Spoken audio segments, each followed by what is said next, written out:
All right, this is the second set with the Lady Stags up by 1 point, 8-7. And let me turn you over now to Ivy Remul. I believe she has a report about Anguieta Baquero. Ivy, what's up? That's right, Ian. Well, we've just gone over to the corner where Anguieta Baquero was, and it was actually a nasty fall that we've seen in the last attack. She actually hurt her left knee. Well, she heard a little pop as she went down. So this might be serious, as we know that those kinds of injuries usually are ACL, but we're hoping, of course, that it's nothing that serious. So Yeah. until now, they're doing therapy and trying to ice her knee first. While the doctor, actually the physician, is here right now and checking on her. Back to you guys. All right, thank you, Ivy. And that courtside report brought to you by Mighty Bond, Mighty Fast, Mighty Strong, Mighty Band. And I can see the assistant director, Mrs. Felicitas Francisco of UST, also right there with Anguieta Baquero, and of course with the medical team here in the arena. And again, we pray and we hope that it's not as serious or a career-ending injury, no? At sana hindi naman ganun kagrabe. Oo, because it would be an unfortunate, well, I think naman kung ma-injure to si Angeli, with just one game away, mukhang hindi na rin ito makakapaglaro on Tuesday if ever it really is ACL. But That would be a big question, and we will definitely update you on that before probably the end of this match, or even before we start game number 2. But so far, let's focus on this game right here. It's a close one, folks. Set number 2 UST with a 1-point lead, 9-8. Good serve from M. Combination attack right there, dug up by M. Banaticla. And I think Belen got hit by an elbow of Mirasol, and she is holding on to her face. And she is also in pain. Look at Belen, and there you see her, and she got hit on the face by, I think, the elbow of Mirasol, and I think I see some blood. Let's see what gives here. but being the athlete that she is, she carries on. She gives a back set to Jing. Banaticla, off speed, dug up by Benito. This is too close to the net, and Balse will just take that one.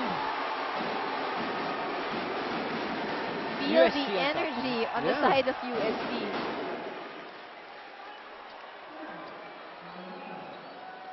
And from where we're at, I can see Zheng cheering the team. That's right, Axel, the official outfitter of the Shakey's V-League.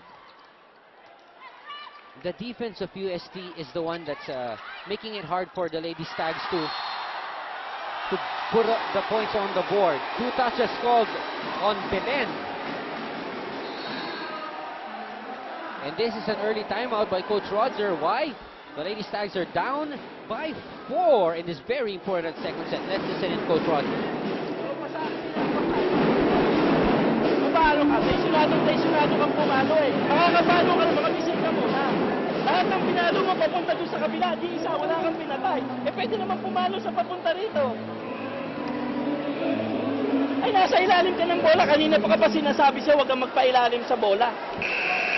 Eh kung hindi kayo tutulong-tulong dyan, walang mangyayari sa atin yan. Maganda naman nire-receive eh.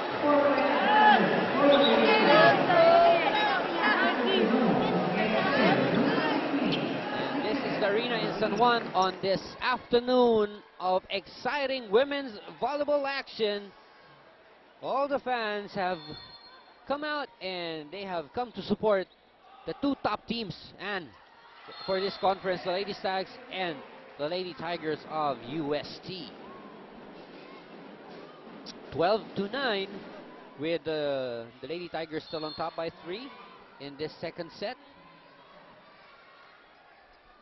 Oh, poor reception. Nagkatinginan si Balse and Curato. And Benito, our most improved player, up to serve. J. Mark's Tuna Grill, the best grilled tuna in town. That's J. Mark's Tuna Grill. Ganito yung mga laro na napakasarap pumunta sa J. Mark's. Pagkatapos ito nakakapagod, nakakagutom. Oh! There you see Bully really making full use of her hang time. Talagang binitin yung palo, surveyed the floor, looked at the blockers. Look at this. There. And it also helped that the other blocker of UST was late. Yes. Ging from the middle. And no defense up there over the net. You can't do that against a King Balse. That's right. Plus that corner, no, that zone 1, yung corner na yun, kanina pa rin nakaka-point ang UST doon. Rhea with the serve. The 7th season of the Shakey's V-League is presented by PLDT, My DSL, going beyond broadband. 13-12, San Sebastian making a run here in the second set. And Belen right there to serve. Nice serve from Belen. Curato will set up Aiza Maizo. Belen is right there to defend. Oh, this is a nice set to Jeng Buli. Look at Banatikla. Oh, good coverage for UST. Free ball. Back quick play to Cruz. That is Rhea. Rhea acknowledges her mistake.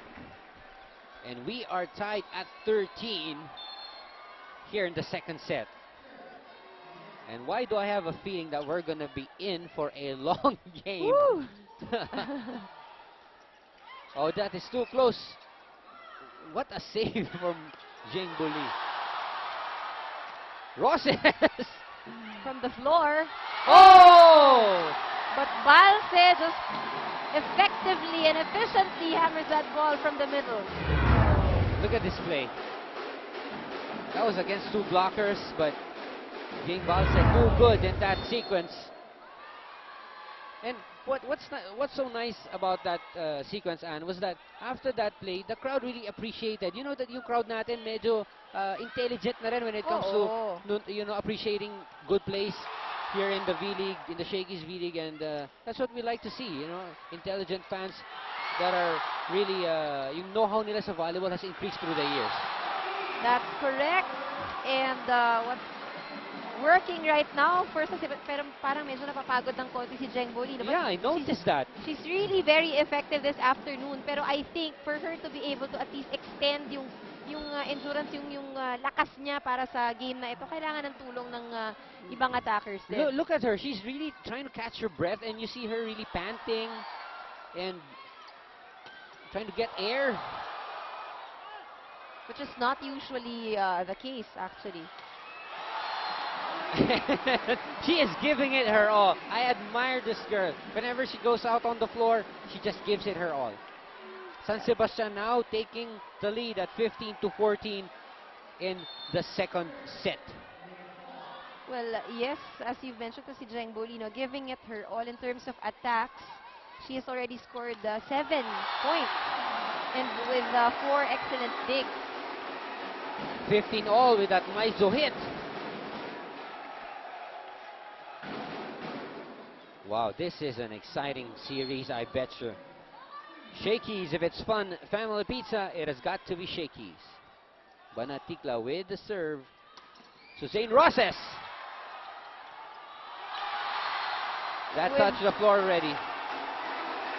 You know, if that ball didn't touch the net, yung galing kay Michelle Carolino, si Pepito would have gotten it Would have saved it, perfectly, yeah. UST now with the lead, 16-15. More of this second set when we come back.